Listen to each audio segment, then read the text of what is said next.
आदिवासी शेर आया।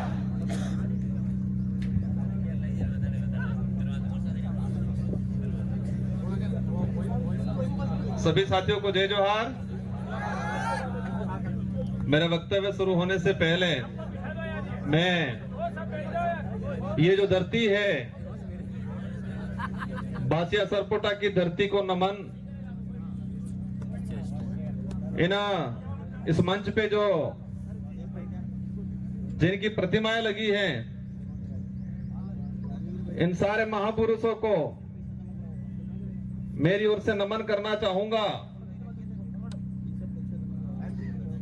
जिस महान व्यक्ति ने हमारे भारत देश का एक महान संविधान बनाया है, विश्व का सबसे बड़ा जो लिखित संविधान बनाया है, बाबा भीमराव अंबेडकर जी को नमन। उस संविधान में आदिवासी समाज का प्रतिनिधित्व करने वाले जयपाल सिंह मुंडा जी को नमन। और इस आदिवासी इलाके के अंदर जब राजा रजवाड़ा अंग्रेजों का जो शासन चलता था, उस दौरान एक भुखमरी चलती थी। तो एक रॉबिन हुड पांडे के नाम से जो अमीरों को लूट के गरीबों को, जो भुखमरी से जो मर रहे थे लोग, उनको खिलाने का काम करते थे। उन रॉबिन हुड पांडे टाटिया मामा को नमन करना चाहूंगा। इस पूरे इलाके में अगर भक्ति के क्षेत्र में बात करें और भक्ति के माध्यम से, शांति के माध्यम से आदिवासी समाज के अंदर जन जागृति लाके अंग्रेजों और राजा रजवाड़ों की गुलामी से बाहर लाने का काम किया। गोविंद गुरु महाराज को भी नमन करना चाहूंगा।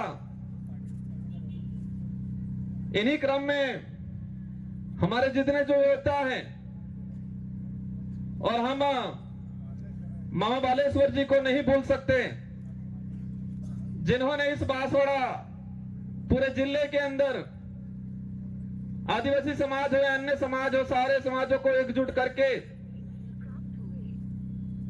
यहाँ के हक अधिकार को लेके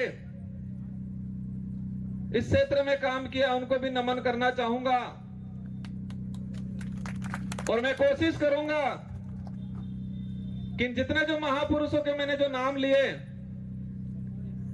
उन महापुरुषों के जो विचार थे,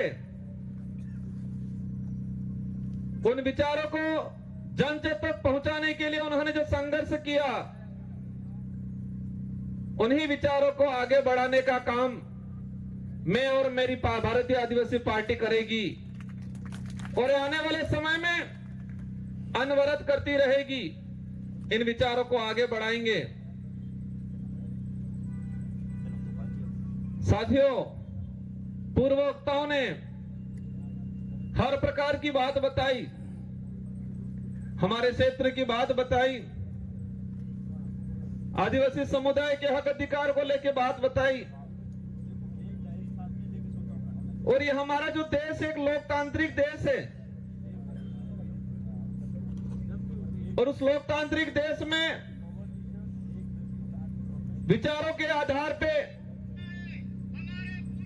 जनता इन पार्टियों को मत देती है, उन नेताओं को मत देती है और विधानसभा लोकसभा में भेजती है। आज मुझे भी 84 की जनता ने दूसरी बार विधायक बनाया, और वो भी राजस्थान की 200 विधानसभा के अंदर। उस दौरान 199 विधानसभा में एक साथ चुनाव हुआ था, और उसमें परसेंटेज के मामले में सबसे अधिक मतदान 84 की जनता ने मुझे बहुमत देकर जिताया था। उससे पहले 2018 में मुझे जिताया 84 की जनता ने। और आज मेरा सौभाग्य है, डूंगरपुर बांसवाड़े की जो जनता है, उस जनता की भावना थी कि ये व्यक्ति हमारे इस क्षेत्र का आदिवासी समुदाय के हक अधिकार की बात को लेके एससी समुदाय की हक अधिकार की बात को लेके, माइनॉरिटी समुदाय के हक अधिकार की बात को लेके, और साथ ही क्षेत्र के अंदर अन्य समुदाय जो मानवता में विश्वास करता है, इन सारों लोगों की जो भावना है, उनकी बात है लोकसभा में ये व्यक्ति पहुंचाएगा। ये आपने विचार किया और आपके विचारों से हमारे पार्टी की जो सिलेक्शन प्रणाली है, इस 12 दिवसीय पार्टी में हाईकमान नहीं होता है, और इस पार्टी में हाईकमान आम जनता, आम कार्यकर्ता होती है। और आपकी भावना के अनुरूप मुझे इस लोकसभा क्षेत्र का सांसद प्रत्याशी बनाया, और मैं उम्मीद करूंगा कि जिस भावना से आपने मेरा सिलेक्शन किया है, उसी भावना से मेरा इलेक्शन भी करोगे, ये मुझे उम्मीद है आप सबसे। मैं आप सबको भरोसा भी दिलाना चाहूंगा, इस देश को आजाद कराने में इस क्षेत्र के अंदर आजादी से पहले जो शोषणकारी नीति वाले लोग थे, उनके खिलाफ ये जो जितने जो महापुरुष हैं, उन महापुरुषों ने अपने विचारों के माध्यम से इस क्षेत्र में जन जागरण किया, लोगों को जागरूक किया और अपने हक अधिकार के प्रति लड़ने के लिए प्रेरित किया। और मैं वही विचार, ये जो महापुरुष हैं, उन महापुरुषों के जो उद्देश्य थे, इन उद्देश्यों को उन्हीं के विचारों के माध्यम से मैं पूरे करने की कोशिश करूंगा। साथियों, आज का जो कार्यक्रम है, अनुसूचित क्षेत्र में आरक्षण व्यवस्था, आरक्षण को लेकर महासम्मेलन,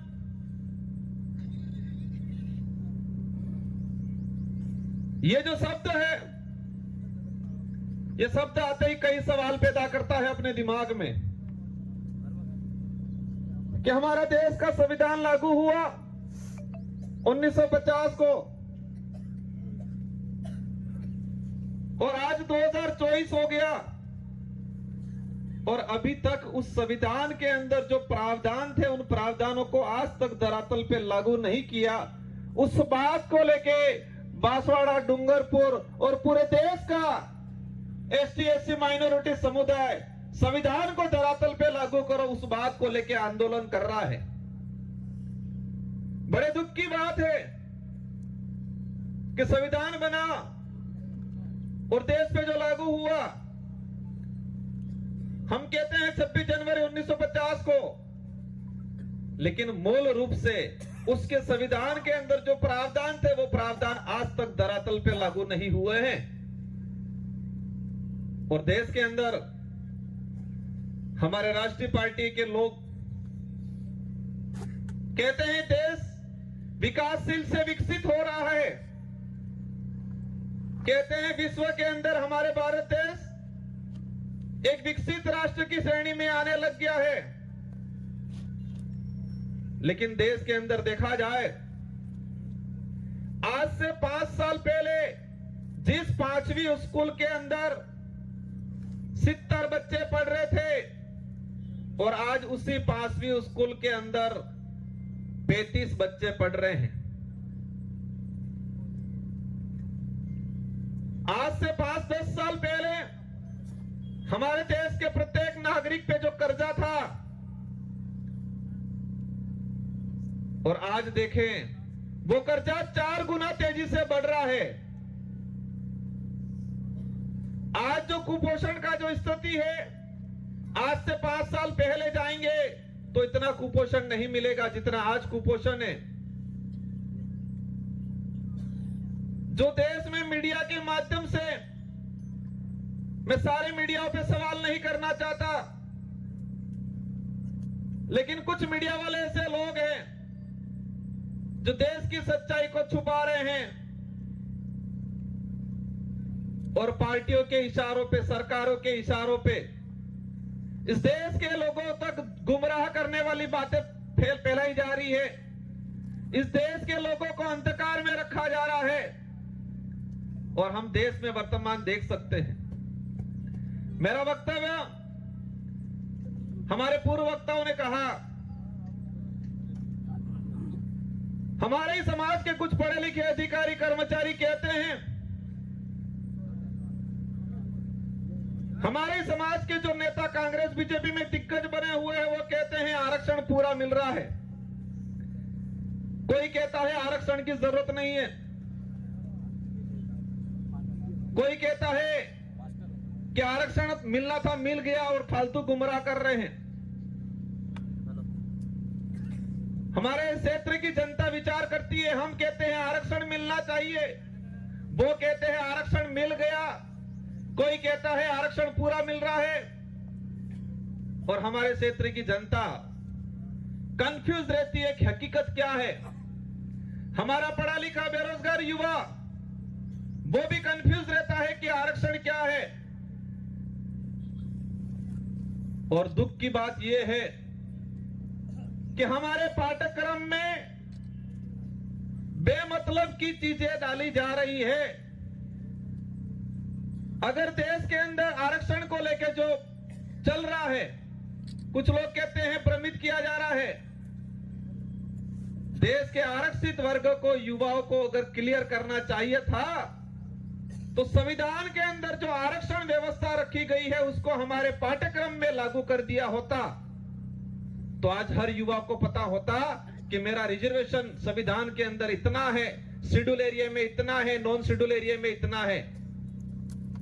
लेकिन होता क्या है, वो आरक्षित वर्ग का युवा आरक्षण को जान जाएगा, समझ जाएगा, संविधान में प्रावधान क्या है समझ जाएगा, तो वो सवाल खड़ा करेगा उन राष्ट्रीय पार्टियों से, उन नेताओं से जो आते हैं कहते हैं कि राम के नाम से वोट देना।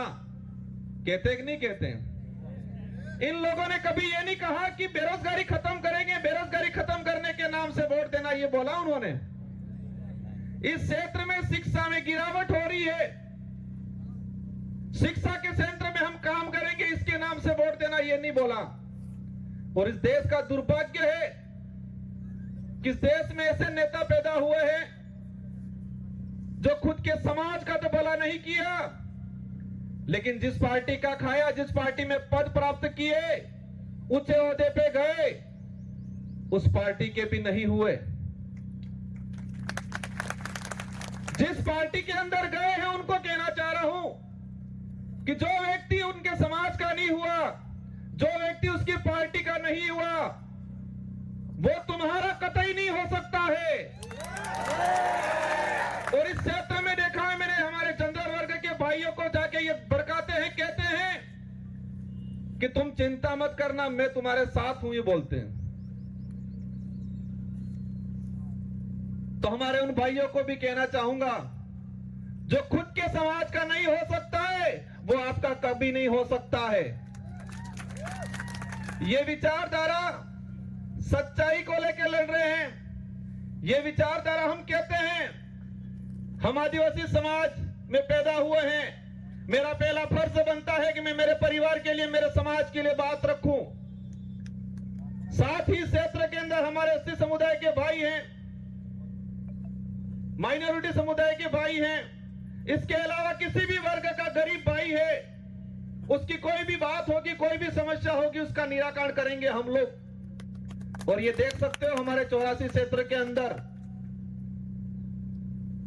हर व्यक्ति ने हमको मत दिया और मुझे मेरी विधानसभा में प्रचार करने की जरूरत नहीं पड़ी थी। हमारे कार्यकर्ताओं ने मोर्चा संभाल लिया था और हाईएस्ट मत जो राजस्थान में टॉप 2 में लाके रख दिया मुझे।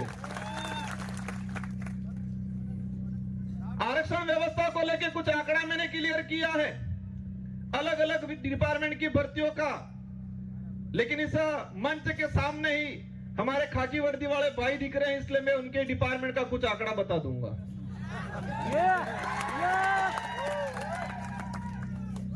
मैंने एक लेटर लिखा था 2020 में कि अनुसूचित क्षेत्र के अंदर आरक्षण व्यवस्था को लेके 2013 के अंदर जो अधिसूचना जारी की है वो इस क्षेत्र के लिए काला कानून है, ये वर्ड यूज किया था मैंने अनुसूचित क्षेत्र के 1700 सरपंचों को पत्र लिखा था, सारे एमएलए एमपी को पत्र लिखा था, पूर्व एमएलए प्रधान को पत्र लिखा था। मैंने 2000 के करीब लेटर लिखे थे और उस लेटर में हेडिंग लिखी थी कि 2013 की अधिसूचना आदिवासी समुदाय के लिए काला कानून है, ये वर्ड यूज किया था मैंने। और उसी वर्ड को मैं आज एक्सप्लेन करना चाहूंगा मैंने क्यों बोला था। ये समय का अभाव है, मैं शॉर्टकट निपटूंगा। हमारे साथ जो अन्याय हुआ है, हमारे साथ जो धोखा हुआ है, हमारे युवाओं की भावनाओं के साथ खिलवाड़ हुआ है, वो सभी गांठ बांध के रखना है, वो गुस्सा अंदर समाहित करके रखना है। और जब लोकतंत्र में एक अवसर आता है हर 5 साल में, उस दिन ये बदला एक साथ लेना है और उनका रगड़ा निकालना है। 2013 की अधिसूचना हुई पुलिस डिपार्टमेंट की भर्ती 2013, 2016 और 2018। 3 भर्तियों के अंदर 2312 कुल पद आए। मैं ये आज इसलिए कहना चाह रहा हूं कि इन्हीं कमल कांग्रेस के नेताओं ने और मुख्य रूप से 2013 में जो मंत्री थे, वर्तमान विधायक थे, जो ईडी के डर से आज भाजपा में चले गए, उनके ही कर कमलों से यह लागू किया गया था। अब इसमें क्या है प्रावधान? इन 3 भर्तियों की बात करें, कांस्टेबल भर्ती 2312 कुल पद आए। प्रावधान यह किया गया 45% एसटी को, 5% एससी को और 50% ओपन कैटेगरी को दे दिया जाएगा। मतलब ओपन कैटेगरी में कोई भी जा सकता है, एससी का व्यक्ति जा सकता है, एसटी का व्यक्ति जा सकता है। यह बात बोली उन लोगों ने, लेकिन आंकड़ा क्या आता है? मैं ऑल ओवर अगर बात करूं, एसटी को मिले 828, 2312 में से एसटी को मिले 828 और वो 35% पद मिले, 45% पूरा नहीं मिला। वही बात करें ओपन कैटेगरी के जो पद आए 1156 और उनको मिले 1359, 58%। और उसमें एसटी एससी का रिजर्व कैटेगरी के लड़के गए 12 लड़के। और वही ये सामने खड़े में कहना चाह रहा, उनकी पदोन्नति होती है, उनके पदों की गणना अपने कैटेगरी में लेते हैं। और कुछ नेता कहते हैं, ये बात इसलिए एक्सप्लेन कर रहा हूं मैं, हर व्यक्ति को अपना हक मांगने का अधिकार है। एक बाप के अगर 4 बेटे हैं, 3 बेटों के साथ अन्याय होता है और एक बेटा ही सारी जमीन लेके खड़ा खाता है, तो क्या 3 बेटे आवाज नहीं उठाएंगे? तो इस क्षेत्र में हमारा अन्य समाज का व्यक्ति रहता है, उनसे भी कोई दुश्मनी नहीं है, उनकी भी वाजिब मांग को हम रखेंगे। लेकिन हमारा फर्ज बनता है, जिस सर्टिफिकेट लगा के हम यहां पर आए हैं, उस सर्टिफिकेट के आधार पर एमएलए एमपी बनते हैं, तो जिस समाज का सर्टिफिकेट लगाया है, उस समाज के हक अधिकार के लिए अगर हम नहीं बोलते हैं तो कौन बोलेगा? इस आधार पे इन पुलिस भर्ती का अगर देखा जाए तो हमारे लड़कों का 300 पद के आसपास नुकसान हुआ। उस मां पे क्या गुजरी होगी जिस मां ने बच्चे को अपनी जमीन, अपने जेवरात गिरवी रख के बच्चे को पढ़ाया होगा, उम्मीद की होगी मेरा बच्चा पुलिस कांस्टेबल की तैयारी कर रहा है, नौकरी लगेगा। लेकिन इस प्रकार की अधिसूचना के कारण वो बच्चा आज नौकरी नहीं लगा और वो बच्चा आज गुजरात में जाके मजदूरी कर रहा है और उस मां के सपने अधूरे के अधूरे रह गए। ये लड़ाई उनके लिए है, सूद समेल वसूल करेंगे। और ये किसी समाज को हम दोष नहीं देना चाह रहे हैं, हम दोष उस नेताओं को देना चाह रहे हैं जिन्होंने अपनी पेटियां भरने का काम किया, टिकट लेने का काम किया और इतना कमा लिया कब ईडी के डर से भाग गए। गजब सुनता हूं मैं। एक दिन कहते थे हम पे आरोप लगाए और फिर बाद में 2 दिन बाद कहते हैं ये तो जुमला था, कहते हैं कि मोदी ने जुमला दिया था, और आज कहते हैं कि मोदी के विजन से प्रभावित होकर गया हूं। मोदी जी के जुमले के विजन से प्रभावित होके गए हैं। इसका मतलब ये क्लियर है कि वो भी जुमलेबाज से कम नहीं है। हमें उनसे भी पर्सनली कोई लड़ाई नहीं है, उनके कोई जमीन का बंटवारा हमारा नहीं है, लेकिन उनको इस क्षेत्र की जनता ने बड़ा लीडर माना था। हमारे बड़े बुजुर्गों ने आशा रखी थी उनसे कि ये नेता है बड़ा, हमारे लिए, हमारे क्षेत्र के लिए कुछ अच्छा करेगा। इन आशाओं पे पानी फेरने का काम किया है। मुझे कई जगह से जानकारी मिली, बुजुर्ग लोग जो रात दिन उस आदमी के लिए, उस पार्टी के लिए घूमते थे, खुद का पैसा खर्चा करके इन लोगों ने कई जनों से दुश्मनी ले ली उस व्यक्ति की वजह से, उस पार्टी की वजह से, और आज बेचारे वो बुजुर्ग लोग रो रहे हैं। आपको चिंता करने की जरूरत नहीं है। पूरे देश के अंदर यही भारत आदिवासी पार्टी है जो सच्चाई को लेकर लड़ने का काम करेगी। और आप देख सकते हो, उदयपुर संभाग की बात करें कि कांग्रेस कभी नहीं बात कर रही है कि शिक्षा अच्छी मिलनी चाहिए, स्कूलों में व्याख्याता लगने चाहिए, बेरोजगारी खत्म होनी चाहिए, हमारा अनाज जो पकड़ा है उसको एमएसपी रेट मिलनी चाहिए, बात नहीं करेगी। बीजेपी भी वो बात नहीं कर रही है।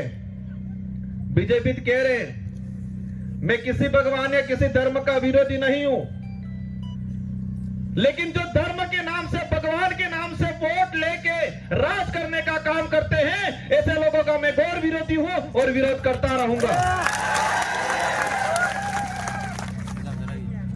यहां पर हुआ था, जिनको आज हम ज्ञापन देने जा रहे हैं, ये माही विस्थापित होके लोग कटेनावर में, ये माही डैम से विस्थापित होके लोग प्रतापगढ़ में रह रहे हैं, आपके आसपास तो रह रहे हैं, लेकिन मध्य प्रदेश के नीमच के अंदर लोग रह रहे हैं।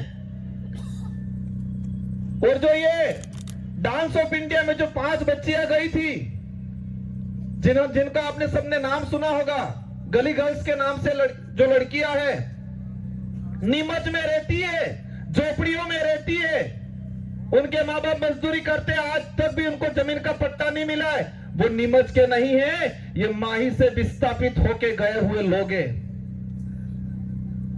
और आज कह रहे हमारे यहाँ के लोग विस्थापित होके गए, उनको जमीन नहीं मिला आज तक। हमारे इन महापुरुषों ने अपनी जान गंवा दी इस क्षेत्र में सामाजिक जन जागरण के लिए, हक अधिकार के लिए। उनके नाम से नामकरण नहीं करना है, और ऐसे नाम से नामकरण करना चाह रहे हैं। करना है तो इस क्षेत्र में जो लोग थे, किसी भी समाज का व्यक्ति हो, एससी का हो, ओबीसी का हो, किसी भी जिस व्यक्ति ने इस क्षेत्र के लिए काम किया है, मामा बालेश्वर आदिवासी नहीं थे, लेकिन आदिवासी समाज आज उनको भगवान की तरफ पूछता है, क्योंकि आदिवासी के लिए काम किया।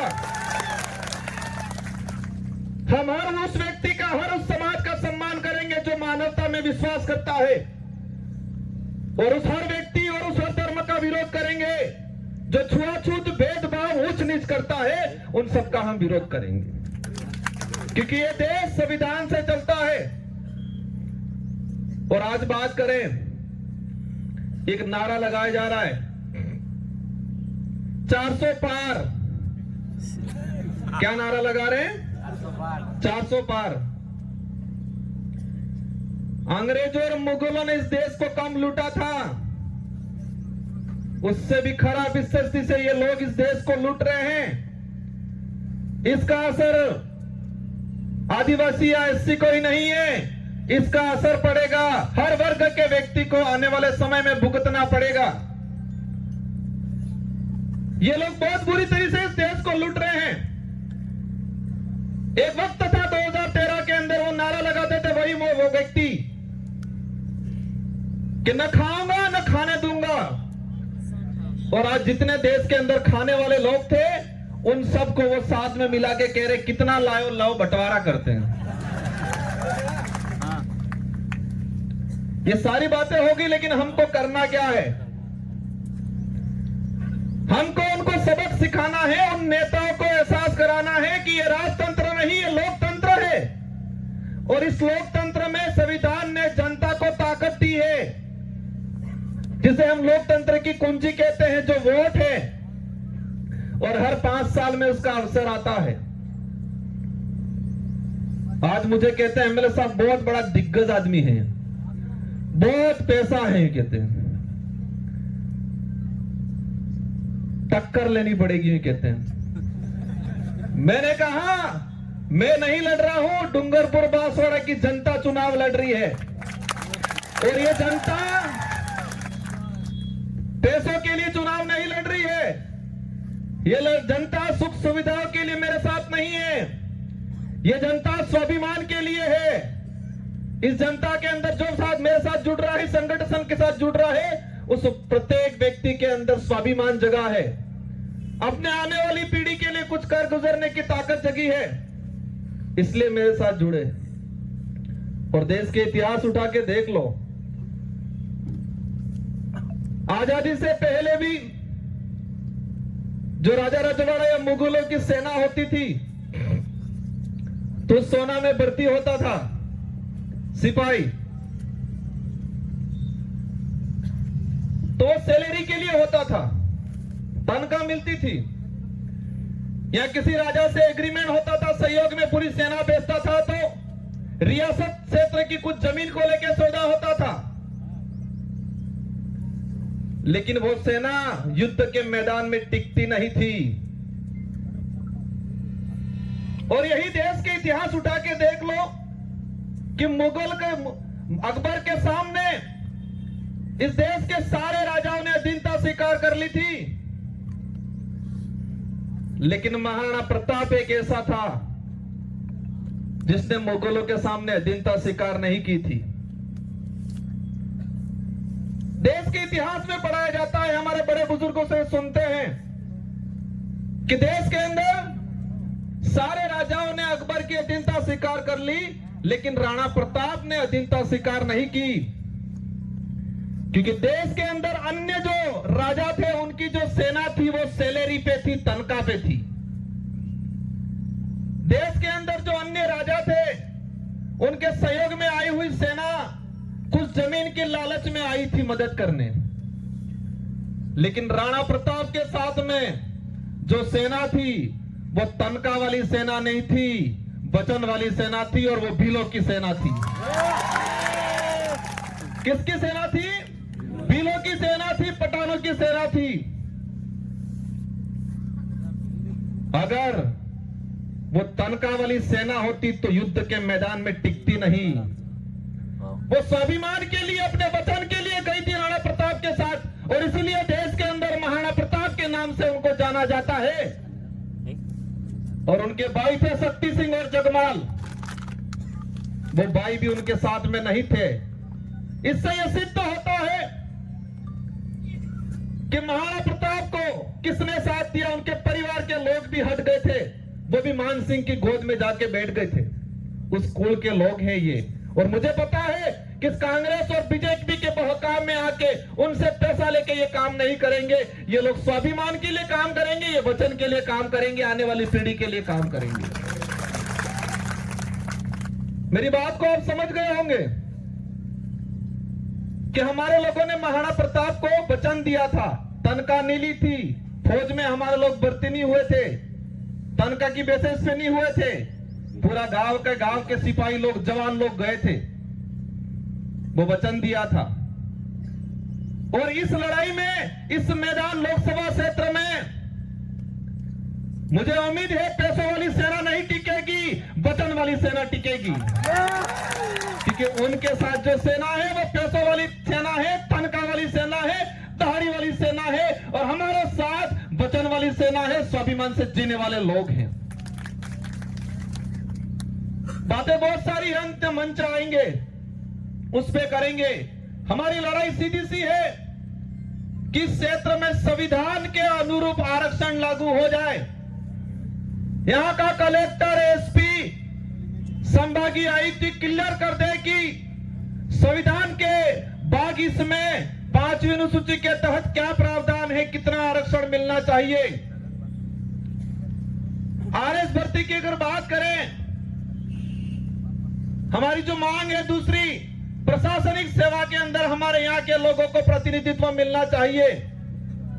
हमको एक लेलूपोत दे दिया, दिनेश सेवा के अंदर भर्तियां देंगे, पद देंगे, और उसमें भी मैंने देखा 3 भर्तियां 2013, 2016, 2018। अनुसूचित क्षेत्र के अंदर दिनेश सेवा के 109 पद आए, एससी के लोगों को मिले 42, ओपन कैटेगरी में गए 67 और एससी समाज को मिले 0, और ओबीसी वालों को तो पता ही नहीं है हम है कौन, हम आते कहां है वही नहीं पता है हमको। और मैं कहता हूं, इस क्षेत्र से अगर ओबीसी की किसी ने आवाज उठाई थी, राजकुमार रोत ने उठाई थी। हम हर व्यक्ति की बात करेंगे, लेकिन हमारा हक किसी को मारने नहीं देंगे। एससी समुदाय को 0 सीट तीनों भर्तियों में, और अधिनियम सेवा के अंदर 67 पद आए, उसमें एसटी एससी रिजर्व कैटेगरी का एक लड़का नहीं गया। हमारे साथ 13 से 14 अधिनियम सेवा के आरएस अधिकारियों के पद मारे गए। इसका गुनहगार कौन? जो ईडी के डर से भाजपा में गए वो है। ये लड़ाई बेरोजगारों की लड़ाई है। ये लड़ाई हमारे क्षेत्र में, शिक्षा के क्षेत्र में क्रांति लाने की लड़ाई है। हम सबको लड़ना है। ये चुनाव जीतने तक का उद्देश्य नहीं है, नारे लगाने या पार्टी का नाम लेने तक का उद्देश्य नहीं है। हमको हमारा समाज बचाना है, हमारा देश बचाना है। ये देश का संविधान अधिकार देता है हर व्यक्ति को, हर समाज को अपने हक अधिकार की बात करने का अधिकार है, और करना चाहिए हर व्यक्ति को। लेकिन हमारे यहाँ के नेताओं ने इस क्षेत्र को बर्बाद करने का काम किया है। मुद्दे अनेक हैं। ये 400 पार का जो नारा लगा रहे हैं, उस नारे को समझना। इन लोगों की चाल है ये संविधान बदलने की, संविधान को खत्म करना चाहते हैं। और आप सुन लेना, अभी का उदाहरण है कि 26 जनवरी पे बाबा साहब अंबेडकर और सावित्रीबाई फुले की तस्वीर लगाने से टीचर को एपीओ कर दिया जाता है। जिस पार्टी को बाबा साहब अंबेडकर और सावित्रीबाई फुले की तस्वीर से दिक्कत है, वो देश का भला कर सकते हैं क्या?